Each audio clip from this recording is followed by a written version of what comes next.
Hello, this is Photography Gamer, welcome back to the channel. Today I'm reviewing Gears 5 Game of the Year Edition for the Xbox Series S. Gears 5 is a third-person shooter developed by the Coalition. You play as Delta Squad as they go on a series of missions to investigate and eradicate the swarm threat on Serra. The game can be played solo or in multiplayer. So what is the game like to play? Well, combat-wise it's classic Gears gameplay, heavy-duty soldiers, cover-based combat and some tactical flanking maneuvers. The one noticeable change is the addition of a drone-like robot unit included in your squad. They can fetch guns and ammo, use special skills which can be upgraded via collectibles, and it definitely adds another tactical layer. A minor issue with the gunplay is the omission of any recoil on the guns. It's a minor thing, but it makes the experience feel a lot more like an arcade game. Also, your AI allies are again pretty useless and often just stand in front of you when you're firing. In terms of new weapons and enemies, there aren't many worth talking about. The only good inclusion is the new grenade launching Lancer, which has a devastating impact in skirmishes. In terms of enemies, they're mostly the same as Gears 4, but they all felt a lot more like bullet sponges this time. Honestly, it's amazing how many rounds of ammunition you have to fill enemies with before they go down. Again, it makes things feel like a soft arcade game. The squad from the first game returned with Kate, James and Dell being the main protagonists. Kate has transformed into a judgmental know-it-all.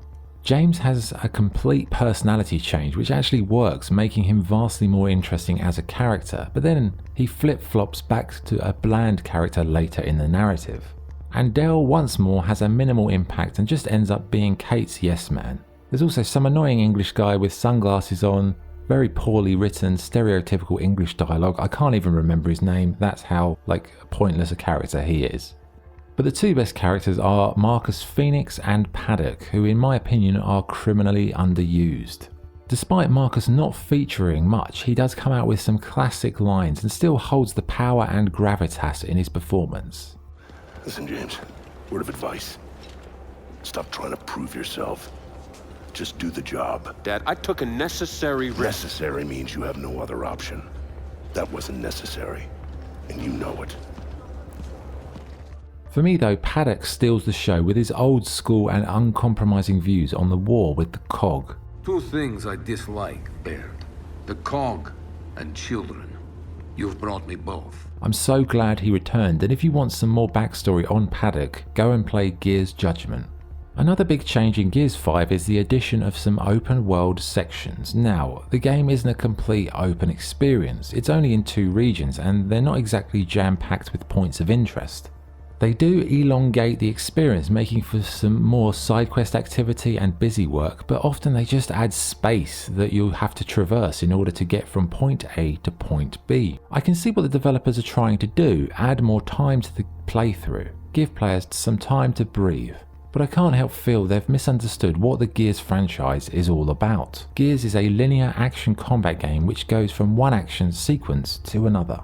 Yes, you don't have to explore these areas, and you have a skiff to traverse the lands a lot faster, but it just doesn't suit the game, and the maps feel like empty online RPG maps with no real point to them. One area of improvement is the story, with the characters being more fleshed out, with evocative storylines and genuine friction in the group this time. What the hell is wrong with you? Now we need to leave. I'm not going. Excuse me? Sadly though, all this good work is ruined in the final third as the characters flip-flop and all of a sudden revert to this sort of vanilla dialogue, with the narrative turning into an episode of Friends featuring failed wisecrack after failed wisecrack. The mundane mission structure doesn't help either, with most sections leaving me thinking, what am I actually doing here? It lacks a focused and consistent story arc with long interludes for meandering dialogue, lots of walking from one objective to another. Okay, so outside of the campaign, what else does the package include? Well, there is another Horde mode which features a wide array of quality maps. Unfortunately though, the token collecting gameplay returns. When you start a Horde, you place a fabricator, a large box where fortifications and weapons can be crafted. Dead enemies drop tokens which you manually have to collect. Then you've got to take the tokens to the fabricator. Then you've got to craft the item you want. Then you've got to walk very, very, very slowly to where you want to place it. It's such a drawn out process that adds nothing to the mode and just makes for a boring, long-winded admin task. in a mode that should be about frenetic fun. Overall, there are minor improvements to the mode, but it's still not fit for purpose, with Gears 3 still having the best horde mode by far. There are various competitive modes in Versus, including the core escape mode, which sees you infiltrate hives, plant bombs, and escape. Finally, this edition features the Hivebusters DLC. In Hivebusters, you go on a mission in exotic locations with 3 new characters. Each squad member has a special skill, and new characters are really quite a cool mixture, I'd say. I enjoyed it, but it's probably best played in co-op, as solo did get quite boring after a while, as you do really have to carry the AIs through the skirmishes. Graphically, Gears 5 has some sensational moments, and the environments do look fantastic. I didn't like the health bars and damage numbers though, which again made it feel like an arcade shooter, but you can turn those off. In terms of performance, there were noticeable frame rate drops, and it's not very well optimized for the Series S. I also encountered an annoying bug which meant my guns disappeared and didn't reappear for bloody ages. The music and sound effects are very high standard stuff, you'd expect from this franchise. Voice acting ranges from like fantastic in some cases to pretty dire in others. Yeah. Huh. It'll be fine.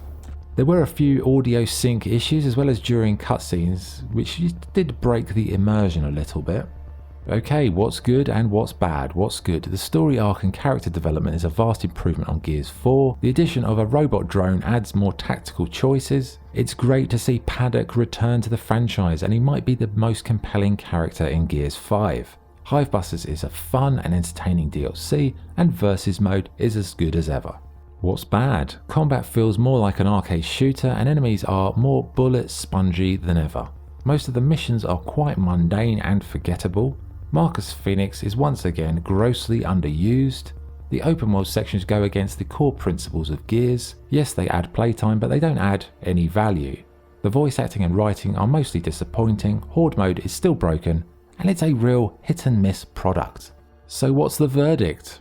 Gears 5 is a vast improvement on Gears 4, but that isn't really an accolade.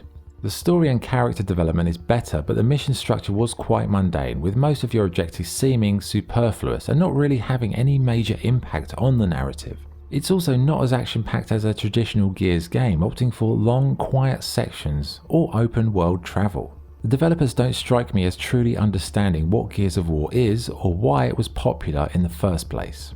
Gears of War was and is successful because of the fans. Without the fans, the Coalition wouldn't have a game to work on. So they should focus on making a game for Gears fans, not turning Gears into the game they want it to be. But it's not all down to the Coalition. Epic Games are culpable in this too, because they just took the money and ran, rather than stick with the franchise and build upon it. It's a shame, as I would really have loved to see where Epic Games could have taken it. In summary, I didn't mind Gears 5. The action, which is why I play Gears, was good, albeit too fragmented with long empty sections. The story was quite predictable and transparent in its social motives, but it was a damn sight more engaging than Gears 4. I'm not sure about the open world sections though. Gears was all about concise linear action that never let up. That's why it became popular. That's what the fans loved, and that's what they wanted more of. So to try and turn it into kind of a generic open world experience is a massive misstep and may lead to the death of the franchise if it keeps going on this current course. Is it worth playing? I guess it depends on your outlook. If you're a Gears of War veteran, you'll feel unsatisfied with its soft and limp interpretation of the franchise. Campaign's okay at times, but again it's very wishy-washy. Hivebusters is worth a look, but Horde mode again is a continued disaster and a complete waste of your time. So yeah, it's hard for me to say I would recommend it, but it's not all bad, and it is an improvement on the last game, but it's nowhere near the original games in terms of quality, narrative, or engaging gameplay momentum. So with all that being said, my score for Gears 5 Game of the Year Edition is 6.6 out of 10. Okay, that's the review. Thanks for watching. If you enjoyed the video, please like and subscribe. But for now, this is Photography Gamer signing off. Thank you.